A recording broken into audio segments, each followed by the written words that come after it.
Vamos falar agora, pessoal, ó, sobre a classificação dos artigos segundo o risco potencial de contaminação, certo?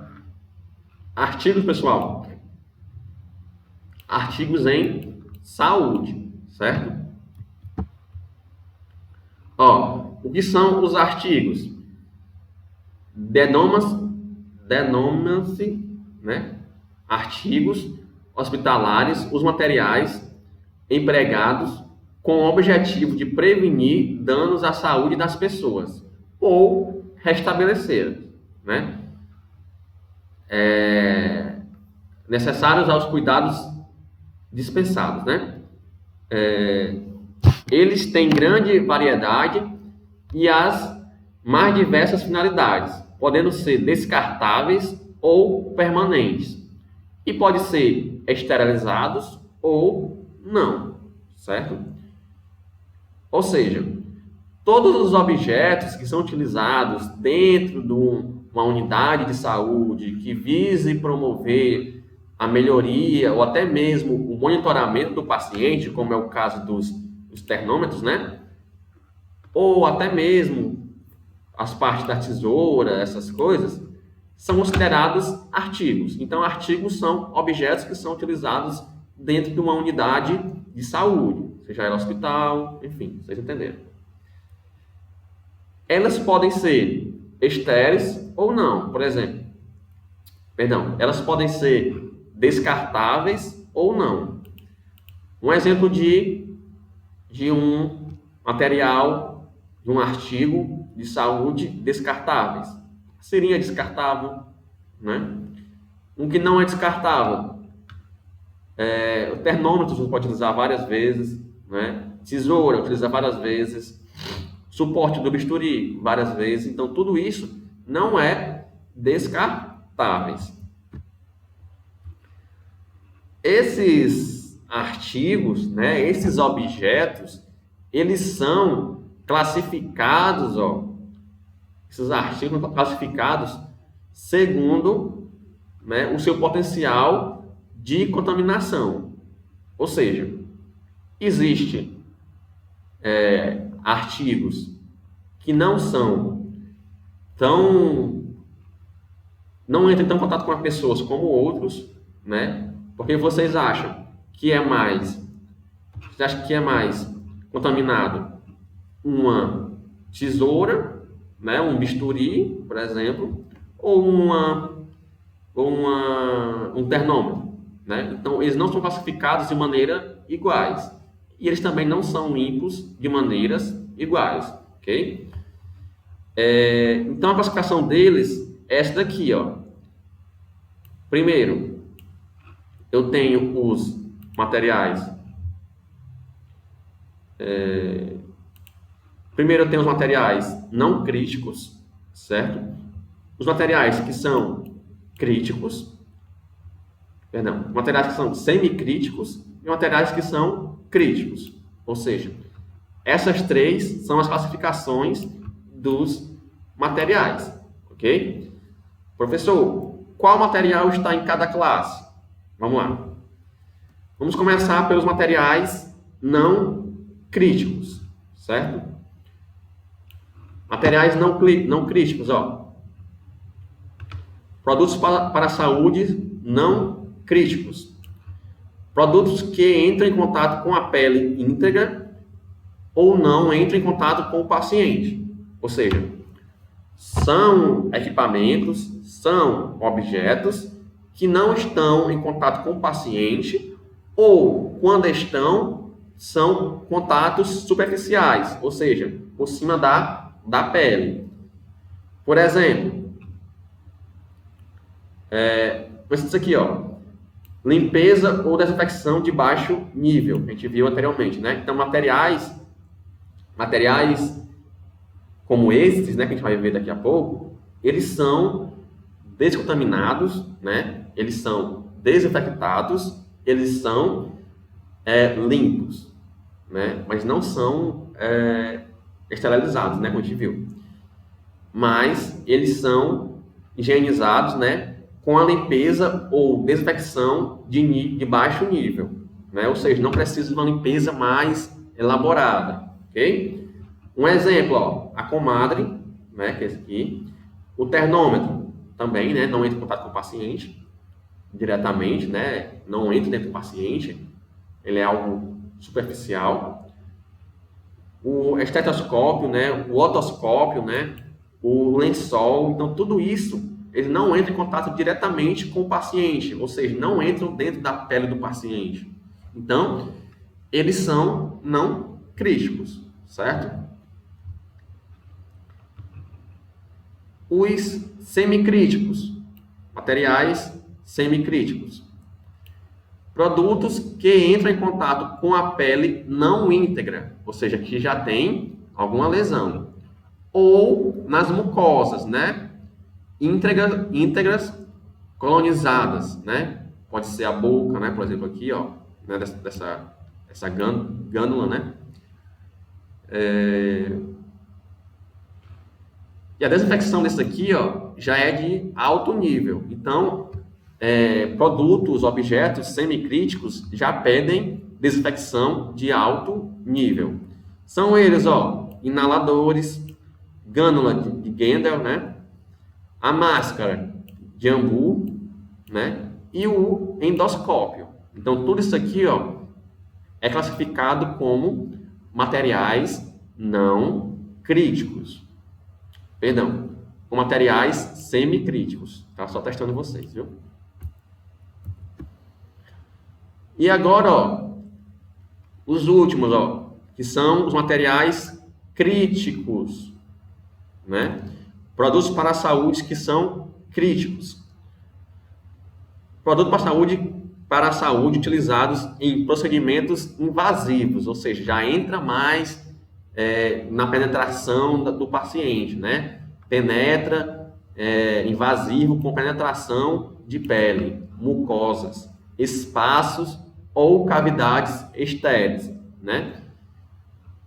Tecidos subepiteliais e sistema vascular, né?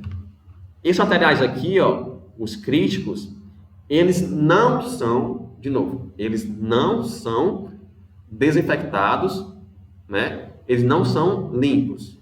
Ou seja, melhor dizendo, né? Eles não são só limpos, nem só esterilizados, desinfectados. Eles são limpos, desinfectados e esterilizados, porque não pode ter nenhuma carga microbiana dentro desse material aqui, certo?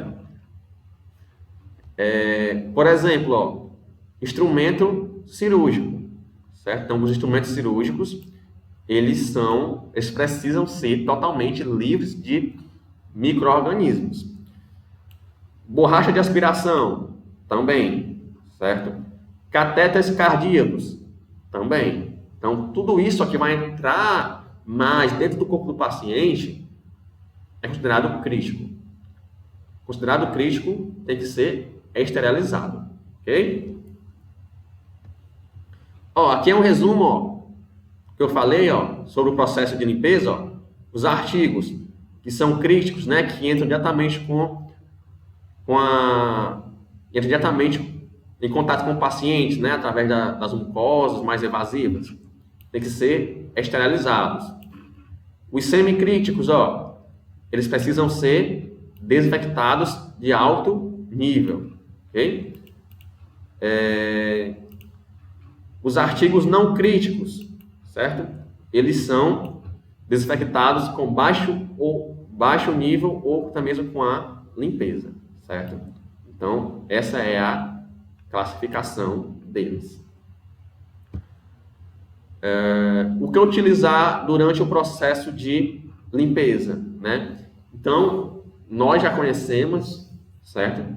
Esses materiais, nós sabemos agora o que é artigos, nós sabemos que eles são classificados de acordo com o quanto que ele é invasivo no ser humano, né, no organismo, e nós sabemos agora como limpar eles.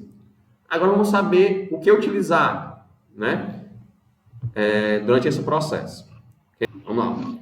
O que utilizar para a limpeza? Né?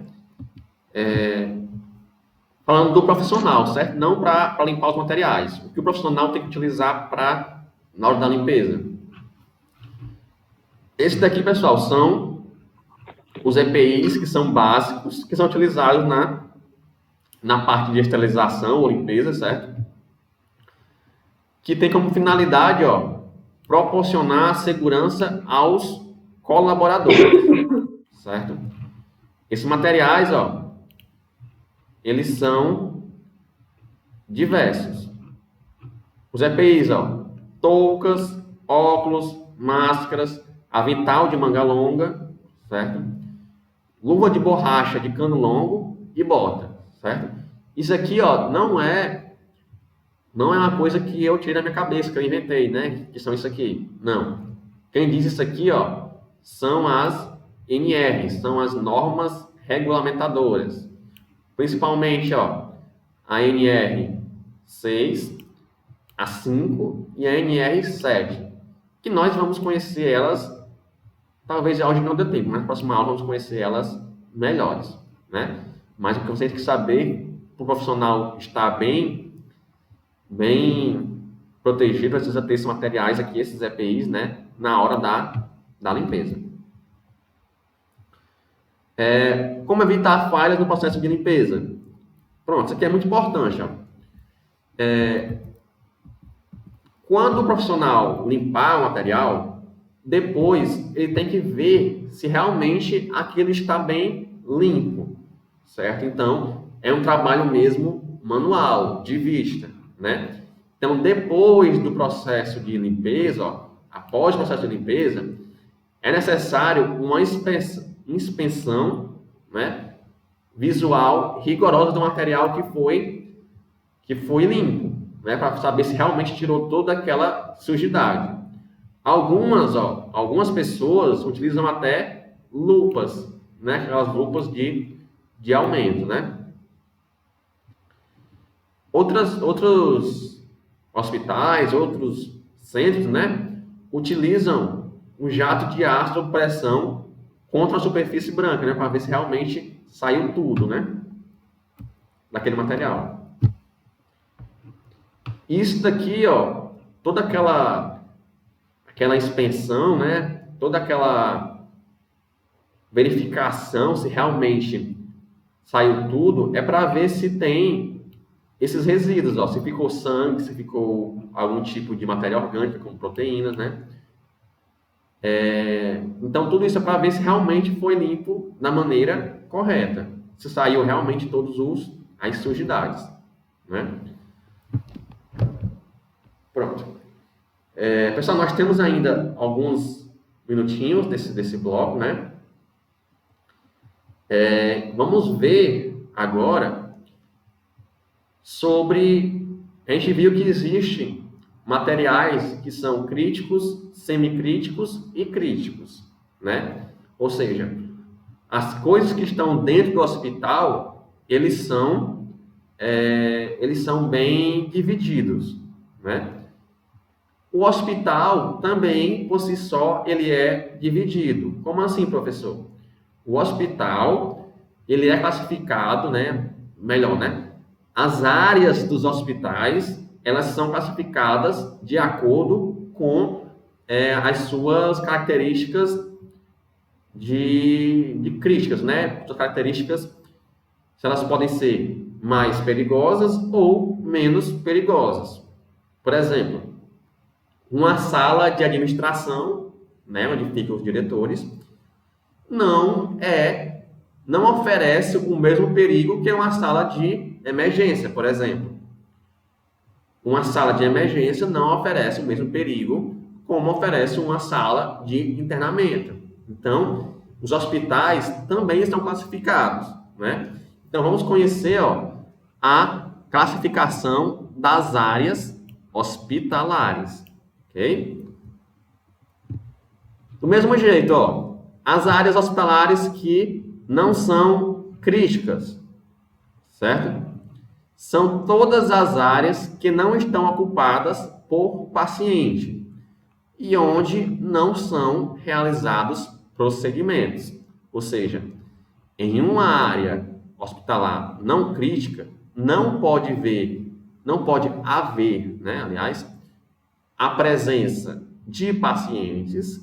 Além disso, não pode também acontecer nenhum tipo de procedimento lá dentro, nem curativos, nem consultas, nem nada. Então, uma área não crítica normalmente são, né, áreas administrativas, ou até mesmo área de circulação, como uma recepção ou algo parecido assim, né? Então, as áreas administrativas, elas são classificadas como não críticas. Anotem. Áreas hospitalares, a primeira, não críticas. Não tem a presença de pacientes e também não são feitos procedimentos naquele local. Um exemplo delas são as áreas administrativas, certo? Tem alguém me escutando?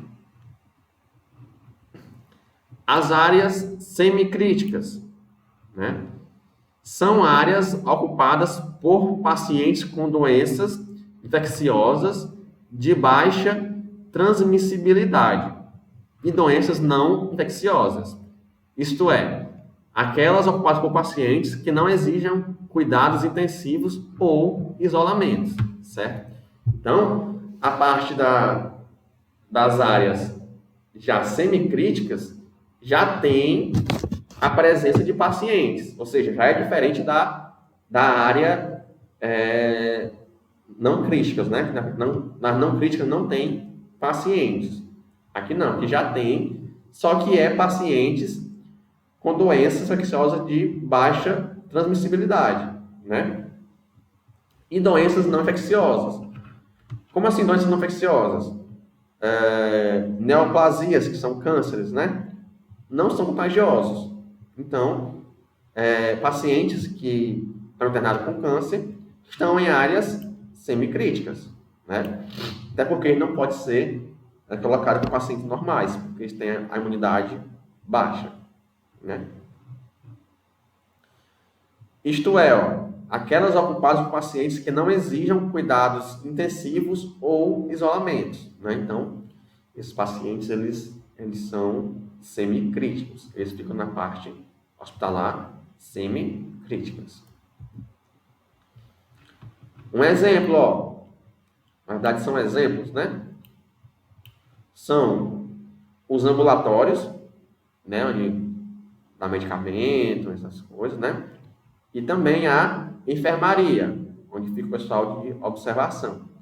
Então, nesses dois tipos de locais, são áreas que não são classificadas como críticas, né? São semicríticas. Agora chegamos nas áreas hospitalares que são mais temidas, que são mais críticas, né? As áreas críticas, vamos lá.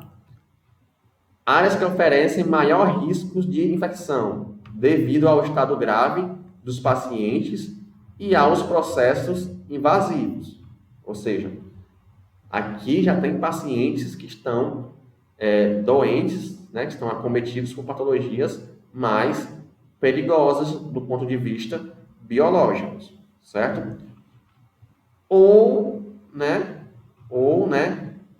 naquelas áreas que são, por exemplo, o bloco cirúrgico, né, onde são feitos, né, procedimentos invasivos. Então, ali também é uma área crítica. Locais onde manipulam-se produtos e materiais com alto risco de contaminação. Como assim? Né? Locais onde manipulam-se produtos e materiais com alto risco de contaminação. O laboratório, né? Se um paciente está lá na UTI, melhor, está em isolamento, ele está com suspeita de TB, tuberculose, o material dele vai ser enviado para onde? Para o laboratório, né? Então, os laboratórios também são áreas que são consideradas críticas por receberem esses materiais, né?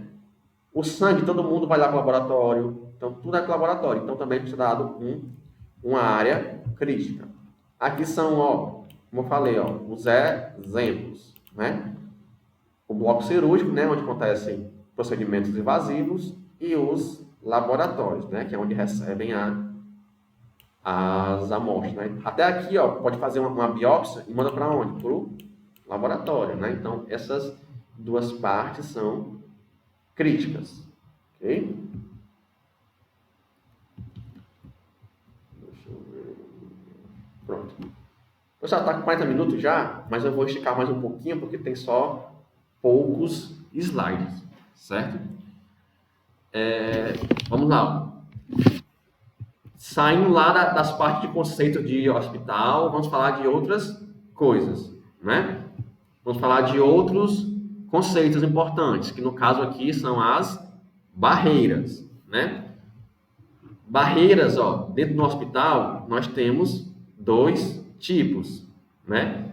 Temos as barreiras que são físicas e as barreiras que são técnicas, né? Professor, qual a diferença dessas barreiras? Vamos lá.